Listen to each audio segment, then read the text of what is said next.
الرحمن الرحیم وعن عبد اللہ بن مسعود عن النبی صلی اللہ علیہ وسلم قال لو كنت متخذا خلیلا لاتخذت ابا بکر خلیلا ولكنه اخی وصاحبی وقد اتخذ اللہ صاحبکم خلیلا رواہ مسلم۔ حضرت ابوبکر صدیق رضی اللہ عنہ کے مناقب کا باب چل رہا ہے اور اس باب کی دوسری حدیث ہے اور مشکات شریف کی 6020 نمبر حدیث ہے۔ حضرت عبداللہ ابن مسعود رضی اللہ تعالیٰ عنہ اس حدیث کے راوی ہیں۔ فرماتے ہیں کہ نبی کریم صلی اللہ علیہ وسلم نے فرمایا لو کنت متخذا خلیلا، اگر میں کسی کو اپنا دوست بناتا، خلیل بناتا۔ پچھلی حدیث میں خلیل کی وضاحت گزر گئی تفصیل کے ساتھ۔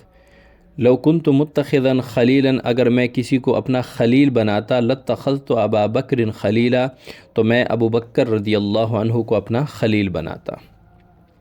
ولکنہ اخی و صاحبی، لیکن ابو بکر صدیق رضی اللہ عنہ میرے بھائی ہیں اور میرے دوست ہیں۔ اخی بھائی، مرقات نے لکھا ہے اخی فی الدین، یعنی میرا دینی بھائی ہے، وصاحبی اور میرا دوست ہے۔ وقد اتخذ اللہ صاحبکم خلیلا، اور آپ صلی اللہ علیہ وسلم فرماتے ہیں تحقیق اللہ تعالیٰ نے آپ کے ساتھی کو اپنا خلیل بنا لیا، یعنی رسول اللہ صلی اللہ علیہ وسلم اپنے بارے میں فرما رہے ہیں کہ مجھے اللہ تعالیٰ نے خلیل بنا لیا۔ جس طرح اللہ تعالیٰ نے قرآن میں فرمایا وما صاحبکم بمجنون، آپ کا دوست، آپ کا ساتھی مجنون نہیں ہے۔ صحابہ سے فرماتے ہیں کہ آپ کا دوست حضرت محمد صلی اللہ علیہ وسلم مجنون نہیں ہیں۔ تو آپ صلی اللہ علیہ وسلم نے بھی یہاں صاحبکم ارشاد فرمایا کہ اللہ تعالیٰ نے آپ کے ساتھی کو اپنا خلیل بنا لیا۔